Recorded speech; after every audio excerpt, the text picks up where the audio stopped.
Au Maroc, il n'y a pas de région orpheline. Lorsque j'ai écrit un livre sur le développement des provinces du Sud, on m'a dit mais il ne se passe rien ailleurs. C'est faux, totalement faux. En même temps, on développait Tanger, Tanger-Med. Maintenant, pour faire court, on développe la région d'Oujda à travers l'oriental.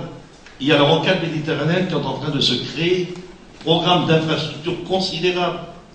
Le Maroc est sans doute celui qui a le plus contribué à rallier l'Afrique à l'Europe.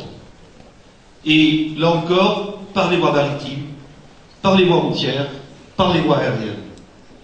Je crois qu'il faut le souligner et vous féliciter d'avoir fait ce que les Européens n'ont pas toujours été capables de faire, mais dont ils seront aussi peut-être parmi les premiers bénéficiaires.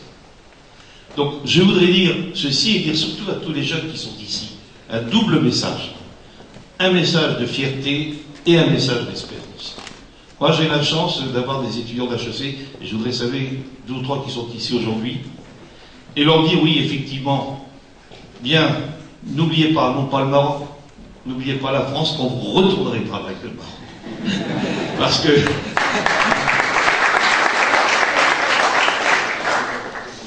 je crois que vous serez les meilleurs ambassadeurs pour créer et renforcer des liens fraternels entre nos 2 pays. Donc oui, l'énergie, c'est fondamental.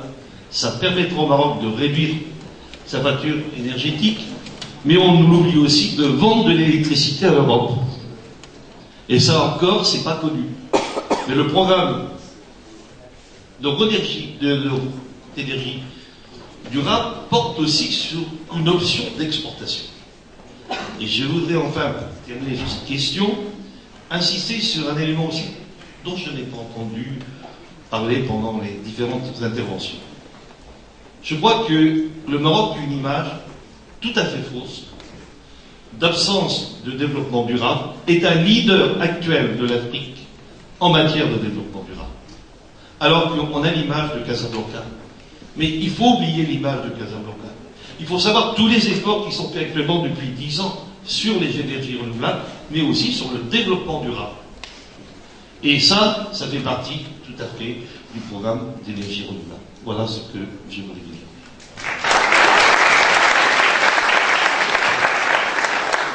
On va terminer par l'industrie, mais pas par l'énergie et le développement durable, les énergies renouvelables, mais plus par l'aéronautique, puisque Jean-Jacques Van der Sliek, vous êtes représentant de Safran ici. Il y a quand même au Maroc une ruée sur le secteur aéronautique. Après Safran et EADS et Bombardier qui s'est installé à son tour. Alors pourquoi cette ruée vers ce secteur, au Maroc en particulier?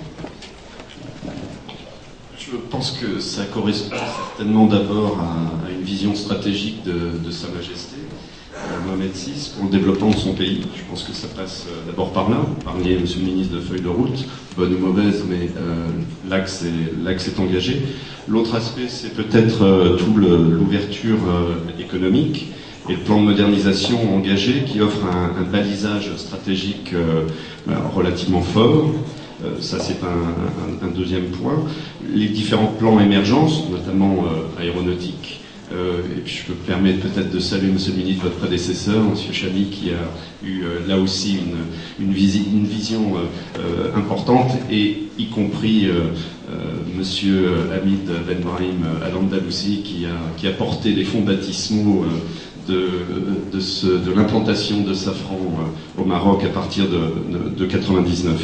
Donc en fait, tous ces visions, ces plans offrent une lisibilité indéniable, et en matière d'investissement, et là les banquiers ne contrediront pas, c'est vraiment nécessaire.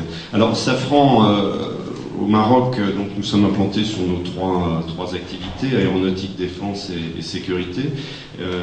Nous avons 6 filiales dans les domaines de la maintenance des moteurs, avec la création de SMES, donc Safran Maroc Engine Services, qui a démarré en 99, de l'ingénierie avec Safran Engineering Services, du câblage, comme je le soulignais tout à l'heure, avec Matisse et puis Laminal Maroc, et les nacelles de moteurs c'est-à-dire les enveloppes que vous avez autour des moteurs sont des parties qui ont l'air anodines, mais qui sont très importantes aussi bien pour le bruit, l'incendie et la sécurité des vols. Et enfin des cartes d'identité avec Morpho. Alors toutes ces installations, ces implantations ont permis d'atteindre un effectif de 2700 personnes, donc ingénieurs et techniciens.